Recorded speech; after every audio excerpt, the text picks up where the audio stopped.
Hey, Southern Nevada, let's talk about your tap water.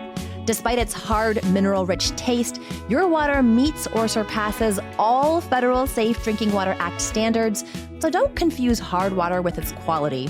Sourced from the Rocky Mountains, your water is analyzed more than 300,000 times a year.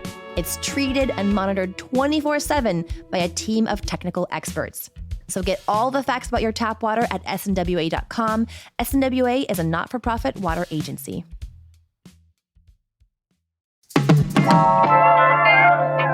With shiny, bright Las Vegas right next door, the city of Henderson is sometimes overlooked. But Henderson is actually Nevada's second largest city, and it has a unique history all its own. So today on CityCast Las Vegas, we're talking with Paige Figanbaum, Executive Director of the Nevada Preservation Foundation, and Andy Hafen, former mayor of Henderson. And they fill me in on the hidden history of Henderson. It's Wednesday, March 4th. I'm Sonja Swanson, and here's what Las Vegas and Henderson is talking about.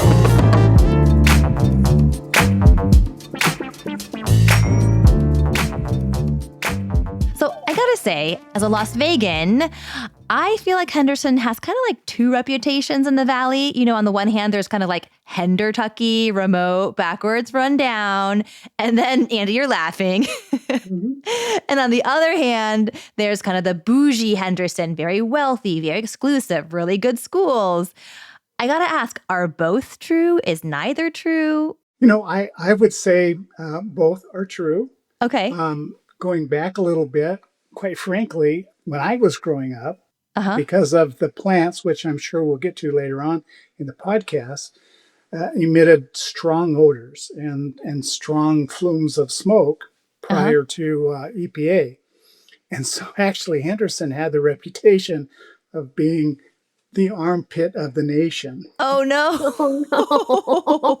Oh, no. I haven't heard that. And just to kind of put that in perspective, as you would go from Henderson down Boulder Highway into Las Vegas, you would get to a certain point where honestly, the smoke and the smell, it was terrible.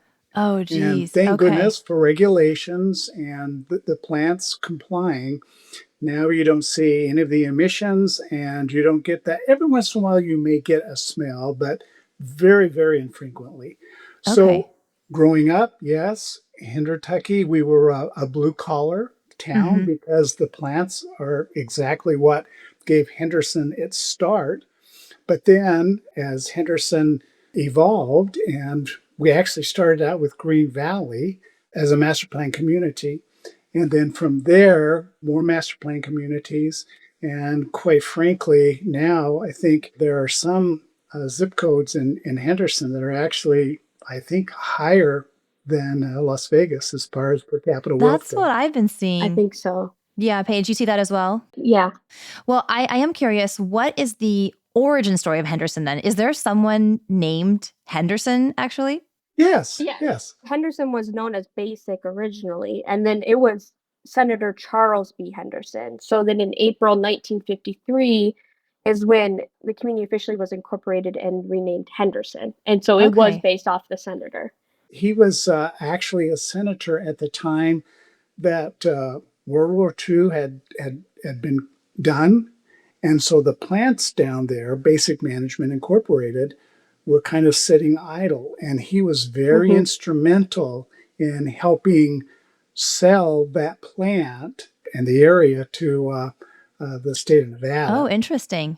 And I think, if I'm right, Paige, they even called it Basic Town Site. Yes, it was called. That's what I got as well. And that's where the name of Basic High School comes from then, is from, correct. Oh, from the factory. Going back to the Hendertucky thing. So growing up, that's where I graduated from. So people would say, you know, I got my high school diploma at Basic.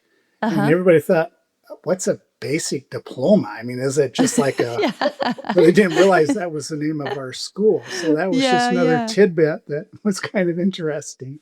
So were the origins of Henderson then in the factories? Is that kind of like the birth site of Henderson, Paige?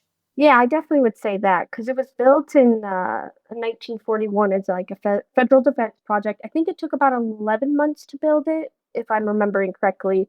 And it was for the basic magnesium plant or BMI. And the purpose of it was to produce a lot of magnesium for World War II because magnesium was for aircrafts. And then because of that, because of the plant, obviously we were getting a lot of people coming to the basic town site. And so there was neighborhoods that were built, Victory Village, Carver Park, which, just to digress a little bit, I think is really important to note is Paul Revere Williams or Paul R. Williams. He was the first architect to design those town Oh, sites, and he's incredibly well known. he designed the town sites as well, because he also designed the La Concha Motel that houses the Neon Museum. Absolutely. And he has like 3,000 buildings across the United States, and he was the first Black architect, a part of the AIA. So we always, if you come in April for the bus tour, you'll get a little bit more information on it. But yeah, so I would say Yeah. Henderson really started because of the BMI plant. And the magnesium, Sonja, was actually kind of a really new thing because it was a lighter metal. And so it was used in the aircrafts. They were lighter, they were faster, they could go farther. So that was very key to World War II. And I don't know if you know this or not, Paige, and this is not an urban legend, I'm pretty sure it's Mm, fact, I love it. that the town site homes were actually painted like a purple and a white to blend in with the desert in case of Really? air bombers coming over, and it ever happened. And another little known fact too is if you take a look at the street designs down Mm-hmm. there in the town site homes, they're not grid pattern, they're just willy-nilly, if you Yeah, will. they're kind of swirly. And that was on purpose to confuse people from the air.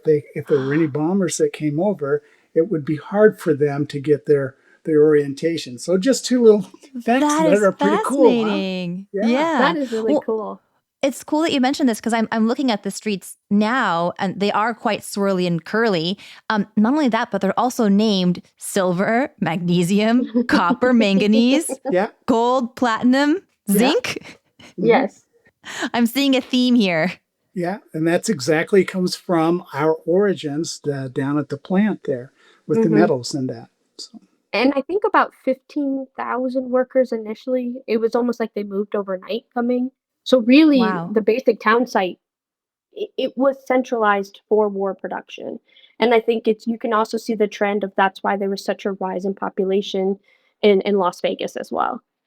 Hmm. yeah. And quite frankly, during the construction of this plant town, if you will, I don't think anybody really gave a thought to, well, what's going to happen after the war. And Exactly. so you had all these assets down there left over that nobody knew what to, and they were, I think they were just going to tear it down and scrap metal everything. And it was going back to that Senator Henderson through the United States government made the deal. And so the state of Nevada got control of those assets. And then that's how we got our start.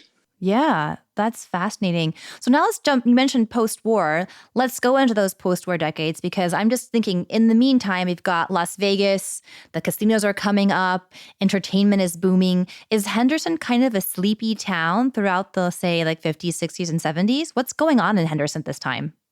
Actually, I'll be even more blunt than that.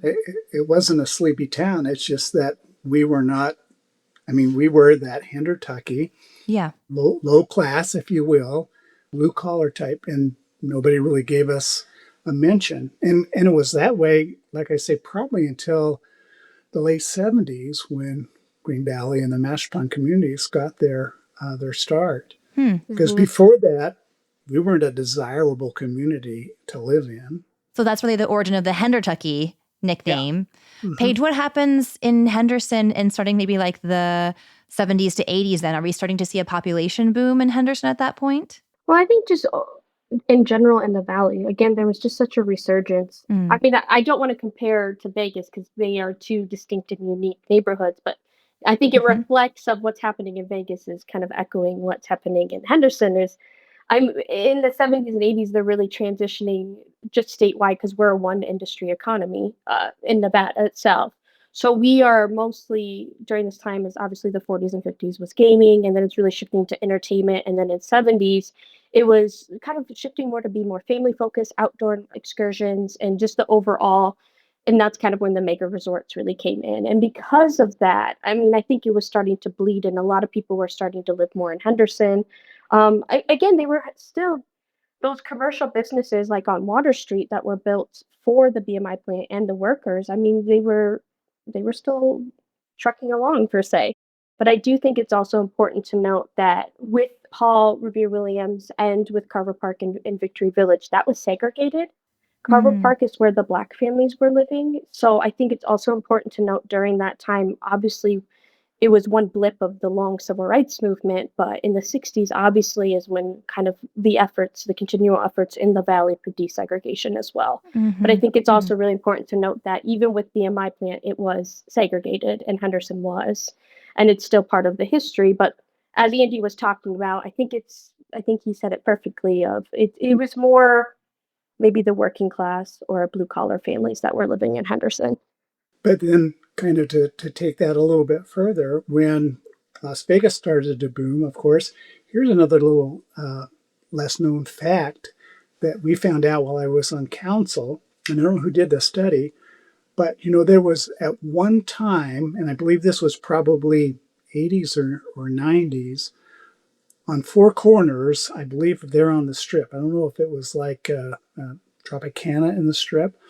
There were four hotels going up simultaneously, 20,000 rooms. Wow. And a spinoff from that, 20,000 rooms, somehow the economists figured that for every room, there was like a 1.4 job demand. So you figure 20,000 jobs plus another, 40%, whatever that works out Sure. to. And Henderson actually, at that time, early late 80s and early 90s, really started to boom. And I don't know how many people remember this or even know it, but from 1990 to 2000, Henderson, Nevada was the fastest growing city in the whole United States Wow. by far. And just to kind of put that in perspective, so I was first elected in 1987, and our population was less than 50,000. By the time I left, and I was termed out 30 years later, we were approaching 350,000 people in the city of Hmm. Henderson. And I remember our first goal was to surpass Sparks in population. We did that pretty quickly. Then the next was Reno. The next was North Las Vegas. And then, as you said earlier, Henderson is now the second largest city in Nevada. You have seen so much change over your decades in public service in the city of Henderson. That's incredible.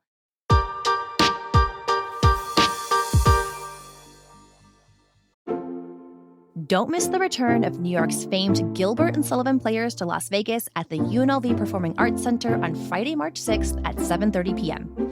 The New York Times calls their production of The Mikado a comic gem. This version features characters from Victorian London's D'Oyly Carte Opera Company, presented in their imagined locale of Titipu, inspired by the art and architecture of Japan. The heart of the tale is a love story, but throw in a love triangle and the escapades ensue. And this production isn't your parents' version of The Mikado. This interpretation premiered in New York in 2017, and it represents a lot of work between the players and the Asian American theatrical community, the result of people listening to each other and working through problems and differences. The production starkly contrasts with historical treatments of The Mikado in several ways. For example, an original prologue gives the audience context for the work, highlighting Gilbert's influences from Japan. Tickets are selling fast, so get yours today at unlv.edu/PAC.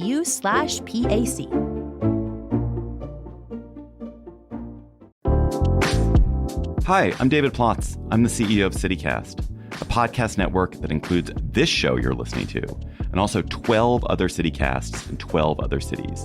And each one knows their city as well as your local team knows yours. So isn't it time we connected them? Don't you want to know how they're tackling their bike lane problems and housing challenges and sidewalk dog poop crises? That's why I'm hosting a new podcast called Your City Could Be Better. Because it could be.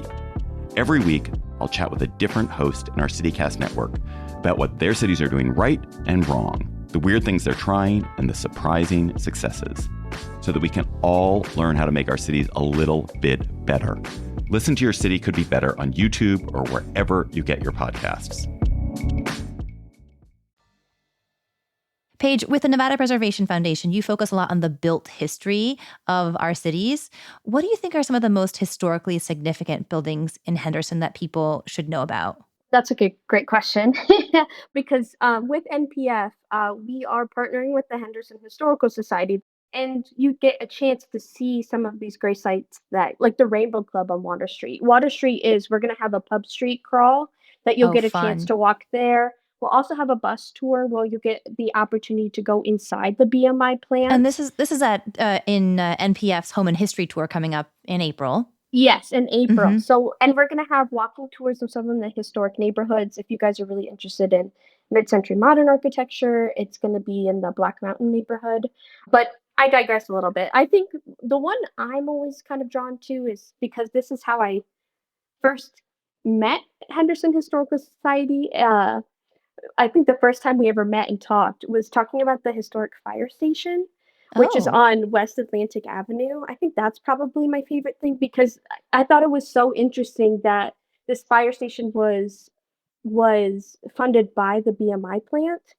I think it was built around 1942. It's so historic. It's actually you'd be surprised you can pass it. When I was initially driving around looking for it, I kind of kept passing it. But it's right by Emerald Isle, and the front of it is just, I mean, you can just see the history right off. Yeah. And I love the fact that it was funded by BMI. And so I would say that one is really fun. But Water Street is so historic. I mean, anywhere you walk with the Rainbow Club or some of the buildings. Again, it's another great example of using historic buildings for contemporary use or adaptive reuse. Is another great example on Water Street. Can you give us a quick aside about the Rainbow Club? You dropped that name a couple times. What is the Rainbow Club? So when I was little and growing up, that actually, Water Street wasn't the main commercial drive. It was one street over, and that's where you had actually they call it the Royal Casino. Oh, yeah. Okay. And then the Royal Casino kind of went by the wayside, and it was actually converted to an old Victory Village. And I don't know if you guys are familiar with the Victory Village stores. They're really, really old. And then after that, the Victory Village was like a drugstore type commercial operation. Then that's when the Rainbow Club kind of renovated that and turned it into the Rainbow Casino. So, and then you have the El Dorado too, right next door to that, and that was probably all of that complex, if you will. And I'm giving you all these little tidbits, but the reason why it's called Water Street is there's like I don't know if it's a 4 or 5 foot, 6 foot water line that goes from all the way down Water Street to the plants. And that's how the plants got their water. So Water Street is because of the water pipe going underneath it. Literally a street for water. Yeah. That's so fascinating. Huh. Is there another historical building that either of you would like to shout out in Henderson? So, we are young enough, I think, and new enough that we really don't have a whole lot of buildings that have been kind of torn down. The homes are what are really historical to me, because most of those homes from that plant town, if you will, are still there. A lot of them have been added on to and refurbished, but a lot of them have that original footprint. So you have the town site homes. Unfortunately, Carver Park and Victory Village, which were kind of like apartments or townhomes, have been torn down. So that's one thing that was, and you go back to the segregation, that was a very interesting time too, because as kids growing up, we didn't put 2 and 2 together that, okay, Carver Park is for the minorities and Victory Village was for whites, if you will. Didn't even realize that, because we as kids, the school, elementary school definitely was not segregated. And so we'd go down to Carver Park and play with our friends there and not even think anything about it. Same way with with Victory Village. But of course, that's through a child's eye. Right. There definitely was, and it's kind of unnerving, but I mean that's history, and we've got to kind of embrace it and learn from it. Yeah, right. And not forget it. And that's why we're telling these stories again today. Yeah. Right. Exactly. And then, of course, another building is St. Peter's, Yes. which is a Catholic church, and they also had their Catholic school there too, as part of that footprint, and that's still there today too, Yeah. although refurbished a little bit. But you can look at the old pictures and see that, and that complex was along Boulder Highway. Yeah, and that was a good one because I think that was the first house of worship in Henderson, and I think it was constructed in 1944. So that's actually a really good example of something to note. Okay, cool. Do y'all have any last fun facts about Henderson history that you'd like to add in? Well, I don't know if this would be a fun fact or not, but it's, as mayor, I said this one time in my State of the City. So I grew up in the late 50s, 60s, and early 70s. And that time in Henderson was such a cool, wholesome time to grow up. And a lot of my classmates who I went to school with, even in elementary school, have stayed here. And just because of the way the explosive growth, if you've been around Henderson for a long time, you have those old friends, if you will. And it seems like in the city of Henderson, they call that the degrees of separation is 6, but no. In Henderson, it's like 2. Everybody knows everybody. And so I said as mayor, if, let's say, kids that are being born now who grow up in the late 20s, the 30s, and the early 40s, if they can say the same thing when they're my age, 70 years old, that, hey, Henderson was a cool place to grow up and just a great family town, then I think we'll all figure we were a success. I'm curious what y'all think Henderson adds to the history of Southern Nevada that Las Vegas doesn't. What is kind of Henderson's unique historical calling card? Well, I think I can put it in the slogan, what happens in Vegas stays in Vegas. Well, in Henderson, we want everybody to know what's going on here. We love this city, and it is kind of a feeder to Las Vegas as far as jobs and the economy and work. We couldn't really survive without Las Vegas. But I think we're just known as like the wholesomeness of a community versus some of the glitz and glitter of the casino industry. Paige, what do you think? What does Henderson add to Southern Nevada history? I think it's critical of we saw such growth and expansion of Southern Nevada because of the war effort. And it's important to acknowledge that growth wouldn't have been possible without the founding of the basic town site that turned into Henderson and that long time production. And because many of those workers, they didn't leave after. So again, I think that's what really helped the growth of Southern Nevada, and it's important to acknowledge that as well. And of course, Boulder City has its own importance with the Hoover Dam. And like I said, I'm glad we are having this chance to talk to you today because I think it's important. The neon history is very important, and the glitz and glamour is, of course. But that's not all of the history of Nevada or of Southern Nevada. And we need to also acknowledge that and tell the entire story of why are we here? And why do we have these perceptions that it's Hendertucky?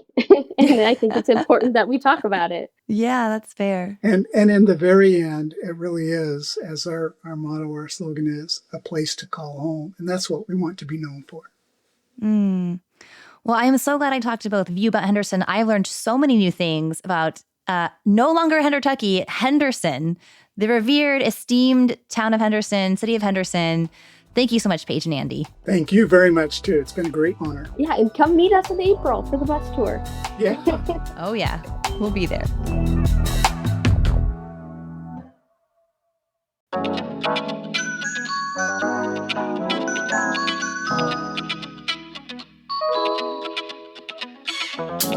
And that's all for today here on CityCast Las Vegas. If you enjoyed the show, go tell a friend, rate the show, leave us a review, and subscribe to our morning newsletter. Don't forget, you can support this show and get some great perks by becoming a CityCast Las Vegas neighbor at membership.citycast.fm. We'll be back tomorrow morning with more news from around the city. Take care.